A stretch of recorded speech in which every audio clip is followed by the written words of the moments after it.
Hi student, in this video we are going to study the next part of resources and development. इस video में हम लोग जानेंगे development of resources के बारे में, यानी रिसोर्सेज को कैसे डेवलप करें कि प्रेजेंट जनरेशन की नीड भी पूरी हो जाए और फ्यूचर जनरेशन की भी नीड पूरी हो जाए और प्रेजेंट इन्वायरमेंट को हार्म नहीं पहुंचाया जाए। तो आइए इस बारे में हम लोग चर्चा करते हैं। देखिए, रिसोर्सेज को ह्यूमन सर्वाइवल के लिए बहुत ही इंपॉर्टेंट और क्वालिटी ऑफ लाइफ को मेंटेन करने के लिए बहुत ही इंपॉर्टेंट माना जाता है। ऐसा कैसे? एग्जाम्पल के तौर पे आप वाटर को ले लीजिए। अगर वाटर की क्वालिटी ख़राब हो जाती है या फिर वाटर बिल्कुल मिलना बंद हो जाता है तो इंसान के लाइफ पे उस पर असर पड़ेगा कि नहीं पड़ेगा? बहुत ही तगड़ा असर पड़ने वाला है। मिट्टी का अगर क्वालिटी ख़राब होगा तो अनाज ख़राब मिलेगा आपको। फिर अनाज अगर नहीं उगेगा अच्छा तो आपका सेहत पे भी तो असर पड़ेगा, क्वालिटी ऑफ लाइफ ख़राब हो जाएगा। तो आपको समझ में आ रहा है। हुआ ये था कि एक ज़माने में ये माना जा रहा था और आज भी कई लोग मानते हैं कि जो रिसोर्स है ये फ्री गिफ्ट्स ऑफ नेचर है, ये आपको मिल गया है उपहार के स्वरूप, इसको जैसे यूज़ करना किया जाए। तो इसके कारण कई लोगों ने इस तरह से इस्तेमाल किया कि रिसोर्सेज का बहुत ही ज़्यादा मिसयूज़ किया। उससे लॉस क्या हुआ कि रिसोर्सेज का डिप्लेशन होना स्टार्ट हुआ, यानी उसका स्कार्सिटी उसका ख़त्म होना स्टार्ट हुआ कुछ लोगों की डिज़ायर्स को पूरा करने के लिए।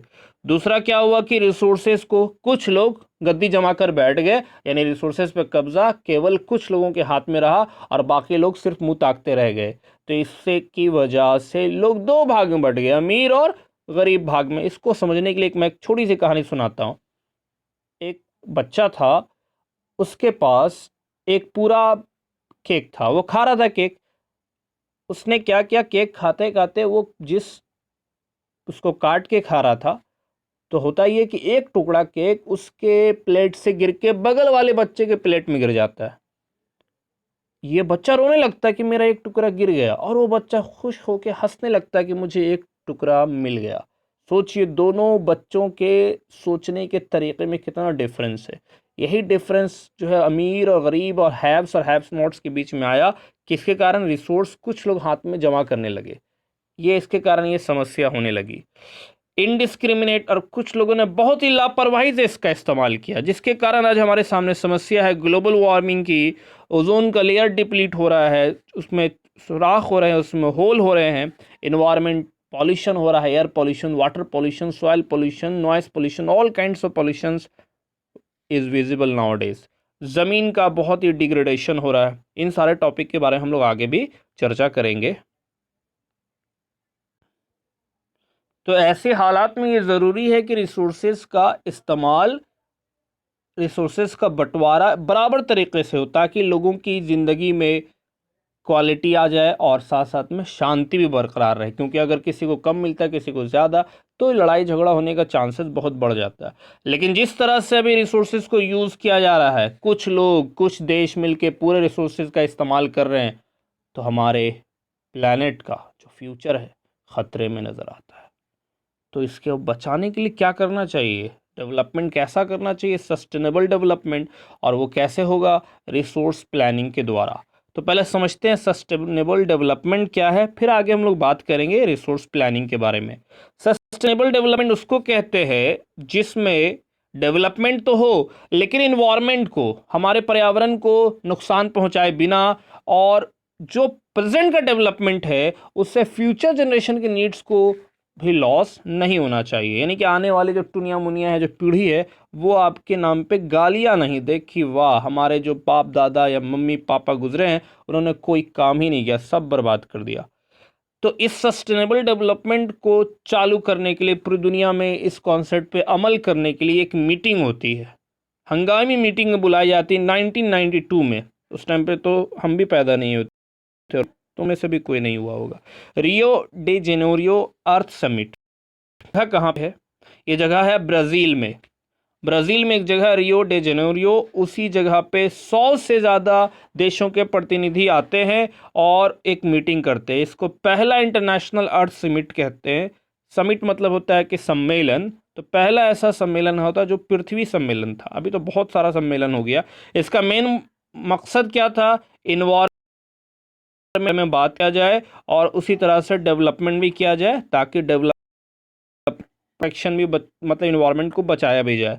ये सारे लीडर्स साइन भी किया था डिक्लेरेशन को, जिसका नाम था global climate change and biological diversity. इसमें मेन मुद्दे पे बात किया गया था कि ग्लोबल फॉरेस्ट प्रिंसिपल होगा और एजेंडा 21 होगा। एजेंडा 21 की वजह से ही सस्टेनेबल डेवलपमेंट को हम लोग अचीव कर सकते हैं 21st सेंचुरी में, इसलिए इसका नाम था एजेंडा 21। आइए जानते हैं एजेंडा 21 क्या था। ये एजेंडा 21 ये एक डिक्लेरेशन है जिसको वर्ल्ड लीडर्स ने साइन किया था 1992 में इसी मीटिंग, और इसको कह सकते हैं United nation conference on environment and development भी कहते हैं। इस मीटिंग का नाम ये भी है। इसका मेन पर्पस क्या था कि सस्टेनेबल डेवलपमेंट आए पूरी दुनिया में, ये एजेंडा का बुनियादी मकसद। साथ साथ में और भी चीज़ें थी कि कैसे इन्वायरमेंटल डैमेज से लड़ाई लड़ें, कैसे गरीबी को दूर करें, कैसे बीमारी को लोगों के साथ ग्लोबल कोऑपरेशन मतलब एक कंट्री दूसरे का हेल्प करे, दूसरे कंट्री तीसरे का हेल्प करे, इस तरह से एक दूसरा हेल्प द्वारा ही डिजीज से लड़ा जा सकता है। जैसे अभी की जो महामारी, इससे भी लड़ने का सबसे बड़ा तरीका यही है कि वैसा कंट्री जो इस बीमारी से जीत गया है उसको हेल्प कर, जो अभी भी लड़ रहे हैं, संघर्ष कर रहे हैं। तो ये शेयर्ड रिस्पॉन्सिबिलिटीज़ वगैरह ये एजेंडा 21 का मेन पर्पस था। और इसका मेजर ऑब्जेक्टिव एक ये भी था कि हर लोकल गवर्नमेंट जो है ना, वो खुद का अपना एजेंडा 21 खुद का ड्रॉ करेगी और उस पर अमल करेगी। आगे का टॉपिक है कि इस डेवलपमेंट सस्टेनेबल तरीके से डेवलप किया जाए, इसके लिए हम लोगों को क्या करना चाहिए। तो एक रिसोर्स प्लानिंग का काम करना चाहिए। प्लानिंग का मतलब क्या होता है? थिंकिंग इन एडवांस, किसी चीज़ के बारे में पहले से सोच लेना। ये एक स्ट्रेटजी है ताकि रिसोर्सेज का ईमानदारी से किफ़ायती तरीके से इस्तेमाल किया जाए। Judicious use of resource. जैसे आपके पास एक गिलास पानी है, उसमें आप थोड़ा सा पी भी लेते हैं और बाकी जो पानी वो बच गया तो उसको किसी प्लांट में डाल दिया, आपने किसी इरीगेशन का काम कर दिया, थोड़े छोटे मोटे पौधे में डाल दिया, तो वो पानी का कह लीजिए जुडिशियस यूज़ हो गया। अब इसका क्या बेनिफिट है, क्या इम्पोर्टेंट है, आइए बात करते हैं आगे। भारत जैसे देश में इसका बहुत ही ज़्यादा ज़रूरत है रिसोर्स प्लानिंग का, क्योंकि यहाँ पे हमारे पास रिसोर्स अलग अलग तरह की बहुत ही मात्रा में है, लेकिन कुछ ऐसी जगह है जहाँ पे बहुत रिसोर्स है, लेकिन कुछ जगह पे रिसोर्सेज नहीं है। जैसे हम कह सकते हैं कि कुछ ऐसा रिसोर्सेज है जिसमें बहुत कुछ ऐसी जगह है हमारे भारत में जहाँ रिसोर्स बहुत है। जैसे झारखंड का आपने नाम सुना होगा, वहाँ पे छोटा नागपुर प्लेट्यू है, तो रिसोर्सेज का उसको इंडिया का रूर भी कहते हैं, बहुत रिसोर्स है, बहुत तरह के आपको पाए जाते हैं। छत्तीसगढ़ भी वैसा ही जगह है, मध्य प्रदेश, ये सब मिनरल्स और डिपॉजिट्स में बहुत ही फेमस और बहुत ही रिच जगह है।